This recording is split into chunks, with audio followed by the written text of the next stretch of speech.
Olá, pessoal. Então, dando continuidade à nossa disciplina Saúde, Meio Ambiente, ou Segurança, Meio Ambiente e Saúde, do curso Técnico em Rede de Computadores, né?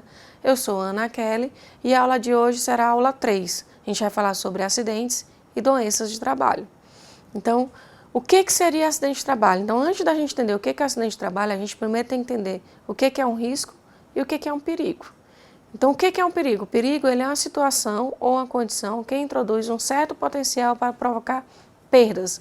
Então, essa foto aí, essa figura, ela mostra um penhasco. Então, isso aí é um perigo, isso aí não é um risco. Muita gente fala errado e muita gente entende errado. Então, isso aí não é uma situação de risco, isso é uma situação de perigo. É só uma condição que introduz um potencial para provocar perdas. E o que seria o risco? Aí, a partir do momento que uma pessoa vai para esse penhasco, como mostra essa figura, aí já passa a ser um risco. Então, é a probabilidade de ocorrência de causar um efeito adverso, um evento adverso, e a consequência dele.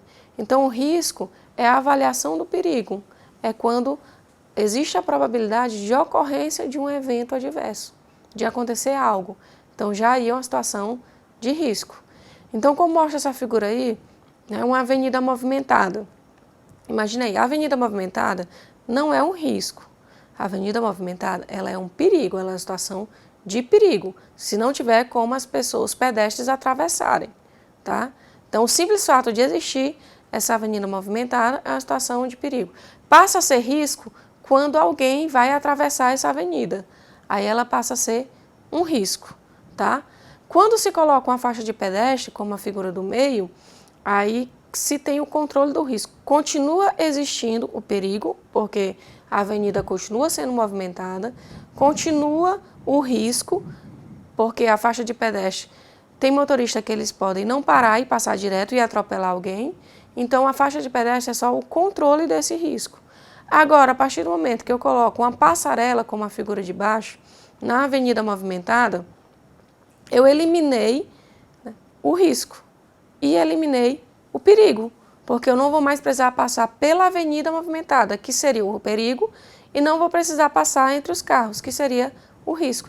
Então, quando eu coloco a passarela, é a eliminação do perigo e do risco, tá? Então, o perigo é a condição, o risco é quando pode ocorrer um efeito indesejável. E existe também incidente e acidente, que muita gente confunde. Então, o incidente, ele é quase um acidente. Então, é quando, pega-se o mesmo exemplo do penhasco, uma pessoa está lá e aí ela quase cai. Então, isso é um incidente, é um quase acidente, ela não caiu. Então, muita gente diz errado, que aconteceu um acidente, sendo que, na verdade, foi um incidente, tá? Só passa a ser acidente quando a pessoa cai, quando existe perdas. Aí sim, passa a ser um acidente, quando existem danos pessoais, materiais ou ao meio ambiente, tá bom? Então, os exemplos de acidentes, o que seria um acidente? Acidente ele é um evento súbito, indesejável, que ocorre no ambiente de trabalho, que causa perdas e que prejudica a imagem da empresa. Tudo isso é de acordo com um consenso. Tá? Então, o acidente ele é toda ocorrência não programada, não desejada, que interrompe o andamento normal do trabalho, que ele pode causar dano físico ou funcional ou até a morte do trabalhador, como também pode causar danos materiais e econômicos para a empresa e para o meio ambiente. Então, o que são considerados acidentes de trabalho? Então, quais são os exemplos de acidente de trabalho? Então, é o acidente que é sofrido no local e no horário de trabalho, em consequência de atos de agressão, terrorismo ou até por um companheiro de trabalho que lhe agride. Isso é um acidente de trabalho. Uma ofensa por motivo de disputa também é um acidente, né? Uma ofensa moral. Falar verbalmente, se você se sentir ofendido, é um acidente de trabalho, tá? Acidente proveniente de contaminação acidental do empregado, quando ele estiver no exercício da sua função. Acidente sofrido pelo segurado, ainda que fora e horário do local de trabalho. Porém, se ele estiver executando alguma atividade, né, da empresa, ele não está no local e nem no horário de trabalho, mas ele está a serviço da empresa em algum lugar. Se ele sofreu um acidente, é considerado acidente de trabalho. Em viagem a serviço da empresa, inclusive para estudos, né, independente do meio de locomoção, inclusive se o veículo for da própria pessoa, é considerado acidente de trabalho. E no percurso da residência para o local de trabalho, né, também é considerado acidente de trabalho. Então, o empregado ele é considerado no exercício do trabalho também nos períodos de refeição e de descanso. Então, se acontecer um acidente, ele no seu período de refeição ou no seu período de descanso, ainda é considerado acidente de trabalho, tá? Então, os tipos de acidentes, eles podem ser os típicos, que é quando a pessoa sofre um acidente, eles podem ser o de trajeto, que é quando ela se desloca de casa para o trabalho, do trabalho para casa, ou a serviço da empresa, ou para estudar, como também as doenças profissionais ou doenças de trabalho, né? São consideradas também acidente de trabalho. Então, o que seria a doença do trabalho? A doença do trabalho ela é a enfermidade adquirida ou desencadeada em função de condições especiais em que o trabalho é realizado e que se relacionam diretamente com ele. Então, são doenças adquiridas por causa do trabalho, tá? Então, não são considerados como doença do trabalho, doença degenerativa, câncer, isso aí não é doença do trabalho. Inerente ao grupo etário, por exemplo, a pessoa com mal de Alzheimer, isso aí não é considerado doença do trabalho. A que não produz a incapacidade laborativa só é considerado doença do trabalho quando a pessoa começa a ficar incapaz, tá? E doença endêmica adquirida numa determinada região não é considerado doença do trabalho. O que então são consideradas doenças do trabalho? É os que chamam de LER e DORT, tá? Que é lesão por esforço repetitivo e DORT, distúrbios osteomusculares relacionados ao trabalho. Foi criada para identificar um conjunto de doenças que atingem músculos, tendões e nervos. Então, geralmente em membros superiores, dedos, mãos, punhos, antebraço, braço, pescoço. Pode ocorrer também nos membros inferiores, nas pernas, na coluna vertebral. Então, essas doenças que são causadas por lesões por esforço repetitivo ou distúrbios osteomusculares relacionados ao trabalho é que são consideradas doenças do trabalho. Então, são inflamações provocadas pela atividade do trabalho que exigem do trabalhador realizar suas tarefas em condições que não são ergonômicas. Lembra dos riscos ergonômicos que eu falei? Posturas inadequadas, repetitividade, sobrecarga no trabalho, né? Levantar peso sem equipamentos adequados. Então, isso são riscos ergonômicos. Então, isso causa doenças no trabalho. Por isso que existem os equipamentos de proteção para você não ter essas doenças. Tá bom? Então, exemplos de doenças do trabalho. Tenossinovite, que é a inflamação de tecidos, dos tendões. Tendinite, que é a inflamação dos tendões. Epicondilite, que é a inflamação do cotovelo. Então, existem vários exemplos de doenças do trabalho, tá? Aí eu coloquei aqui duas situações para entender melhor. Então, imagina aí, vamos comparar essas duas situações. A situação 1. Um caixa de banco, ele escorrega e cai no ambiente de trabalho sobre a mão direita. Não há fratura, mas nos dias seguintes há dor e inchaço no punho e na mão, com dificuldade para realizar movimentos normais. Então a pessoa cai, né, sobre a mão direita dela e ela tem dificuldade de realizar os movimentos normais. O médico diz que o diagnóstico é tendinite do punho direito. Então eu disse que tendinite é um exemplo de doença do trabalho, né? Só que nesse caso a tendinite foi a reação inflamatória por causa da queda da pessoa, tá?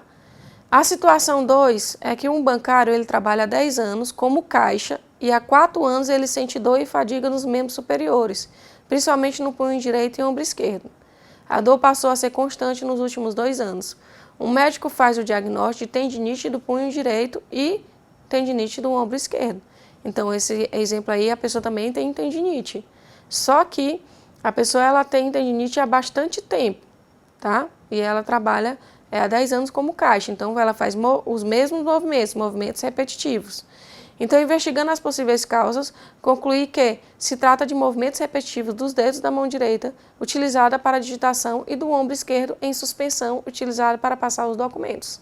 Então, na situação 1, é doença ou é acidente de trabalho? Então, na situação 1, como a pessoa caiu, escorregou, ela também teve tendinite, mas nesse caso foi considerado um acidente de trabalho. Não é LER e não é DOT. A situação 2, sim, é que é uma doença ocupacional, devido a movimentos repetitivos. Aí sim, é LER e é DOT, tá? E o tratamento? Essas doenças, elas podem ser controladas se elas forem diagnosticadas no início. Entendeu? Então, podem ser evitadas se utilizar os equipamentos de proteção, como elas podem ser controladas se forem diagnosticadas no início. Porém, se for diagnosticada só no final, vira uma doença crônica. Por isso que as pessoas às vezes ficam incapazes e têm que se aposentar por invalidez. Tá? Então, a grande maioria dos casos, eles já são crônicos, sem possibilidade de cura, uma vez que foram diagnosticados tardiamente. Então, para o tratamento é afastar do trabalho. Então, o afastamento muitas vezes é obrigatório para você não ficar repetindo aqueles movimentos. Então, ele também lhe proporciona maior disponibilidade de tempo para realizar o tratamento. Tá? E quais são os fatores de riscos? Trabalho automatizado, onde o trabalhador não tem controle sobre suas atividades. Trabalho onde os funcionários têm que manter uma posição inadequada. Obrigatoriedade de manter o ritmo de trabalho acelerado. Controle de ritmo de trabalho pela pessoa que executa muito rápido. Diminuição da jornada de trabalho faz com que você previna isso aí, tá? Pausas e micropausas durante a jornada de trabalho faz com que também você previna. Então, eu estou falando como prevenir. Eu falei dos fatores de riscos e agora como prevenir. É diminuir a jornada de trabalho, realizar pausas e micropausas, ter um controle menor do ritmo, tá? Sem que para isso haja aumento do ritmo ou do volume de trabalho. Com relação à legislação, na visão jurídica, os acidentes e as doenças decorrentes de trabalhos, elas em sua maioria, elas ocorrem devido à culpa. O que é isso? Então, quando ocorre um acidente, às vezes ocorre uma doença, é por causa da culpa. A culpa é uma conduta, ação ou omissão de alguém que não quer que o dano aconteça, mas ele ocorre pela falta de previsão daquilo que é perfeitamente previsível. Ou seja, o ato culposo é aquele praticado por negligência, imprudência ou imperícia. Então, isso é culpa. Né? Lembra que a pessoa aparece muito na TV? Crime culposo, crime doloso. Crime doloso é quando a pessoa faz de propósito. Crime culposo é quando a pessoa faz sem querer. Então, a maioria dos acidentes e doenças é justamente por isso. É um ato culposo. É sem querer. Mas é sem querer entre aspas, porque ele é praticado por negligência, imprudência ou imperícia. Então, o que seria a negligência? É a falta de atenção. Quando a pessoa não presta atenção. Então, acontece um acidente ou uma doença. Por isso que é um ato culposo, porque foi sem querer, foi falta de atenção. Realização de limpeza numa máquina em funcionamento. Então, para você realizar a limpeza, você tem que desligar essa máquina, tá? Então, isso é negligência, quando você tem falta de atenção. A imprudência é quando você acha que já sabe demais, é o excesso de confiança. Então, consiste na falta involuntária de observância das medidas de precaução. Então, por exemplo, empilhar caixas sem obedecer às recomendações de arrumação, de trânsito, de carga e descarga. Então, é quando você está confiante demais daquilo ali, tá? Isso é imprudência. E a imperícia é quando você não tem habilidade para aquilo ali e mesmo assim você faz. Por exemplo, dirigir um veículo sem ter habilidade para aquilo ali, sem ter habilitação. Então, isso também são exemplos de causar acidentes e doenças, mas todos os três são considerados atos culposos.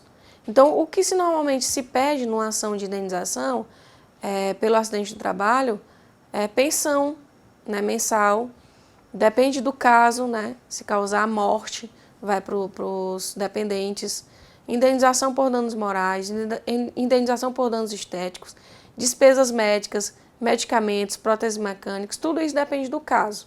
Tá? Então, geralmente é o que se pede numa ação de indenização, se você sofreu um acidente ou tem uma doença de trabalho. E como é que você, em relação à sua postura, como é que você se adequa? Então, depende. Então, existe a posição em pé, né, que os funcionários ficam, quem trabalha bastante tempo em pé, causa uma sobrecarga, provoca uma sobrecarga nas pernas. E as pernas, elas podem ficar inchadas, pois os músculos não se movimentam o suficiente para bombear a quantidade adequada de sangue que volta para o coração. Então, aparece cansaço, redução da capacidade de concentração. Então, onde se trabalha em pé, é importante que os objetos necessários à execução da tarefa sejam de fácil alcance, que a altura da bancada esteja ajustada à estatura do trabalhador, que está sujeito a riscos ergonômicos, que a superfície de trabalho esteja ao nível dos cotovelos, desse modo ele poderá ficar com as costas eretas, os ombros relaxados, tá? E que os calçados também sejam adequados, diminuindo a sobrecarga das costas e das pernas. E com relação a sentado, né, é uma tarefa que ela não exige muita força muscular e que pode ser executada em áreas limitadas. Porém, também a pessoa ficar muito tempo sentada traz uma série de problemas. Então, quem trabalha em escritório, então a mesa e a cadeira elas devem ser desenhadas de forma que a superfície de trabalho esteja no mesmo nível dos cotovelos, em que a pessoa fique com as costas eretas e ombros relaxados. Então, a mesa ela nem pode ser alta demais e ela nem pode ser baixa demais, ela tem que ficar no mesmo nível dos cotovelos, tá? As costas têm que ficar relaxadas. Então, o ideal é que o trabalhador ele possa alternar entre as posições sentado e em pé, inclusive revezar entre uma tarefa mais sedentária e uma outra que exija maior movimentação. Esse foi o problema que eu falei, a repetição das coisas que faz com que ocorra as doenças de trabalho, tá? E no levantamento de cargas, né, o peso ele tem que ser distribuído. Então, o peso ele deve ser mantido o mais próximo possível do corpo e os três juntos. Então, como mostra a figura, né, 3 pessoas carregando individualmente e 3 pessoas carregando aquele peso juntos. Então, se não tiver auxílios de equipamento para ajudar no transporte de cargas, o ideal é que os 3 carreguem juntos, justamente para evitar doenças, né? Evitar o risco ergonômico e evitar doenças. Então, quando se trata de doenças, como vocês podem observar, ela se refere mais a riscos ergonômicos, né? E acidentes, né? Quando se trata de acidente de trabalho, aí sim que se refere mais a riscos físicos, riscos químicos, riscos biológicos. Mas em relação à doença do trabalho, se refere mais a riscos ergonômicos. Então, levantamento de carga, né, você tem que manter as costas retas e aos poucos esticando as pernas, como observa-se a figura. Então, a carga ela tem que ficar próxima ao corpo, os pés separados e o peso distribuído. A carga apoiada nas 2 mãos, os joelhos dobrados. Então, a gente tem mania de pegar os objetos no chão sem dobrar os joelhos, o pescoço e as costas alinhadas e as costas retas e as pernas em movimentos de esticar, como mostra a figura. Então, como a gente pode observar, a gente pega um objeto, por mais leve que seja, a gente pega errado, né? Ele no chão. E levantando uma carga piora mais ainda a situação, tá bom? Então, aí foram exemplos de acidentes e doenças que a gente viu no ambiente de trabalho. Então, na primeira aula, a gente viu em relação ao meio ambiente, aos recursos naturais e os problemas ambientais que o homem causa. A gente viu na segunda aula em relação aos riscos ambientais que a gente está sujeito a sofrer no ambiente de trabalho. E essa aula de hoje, a última aula, a gente viu em relação aos acidentes de trabalho e as doenças de trabalho e como a gente deve evitar isso no ambiente de trabalho. Então, obrigada e até a próxima.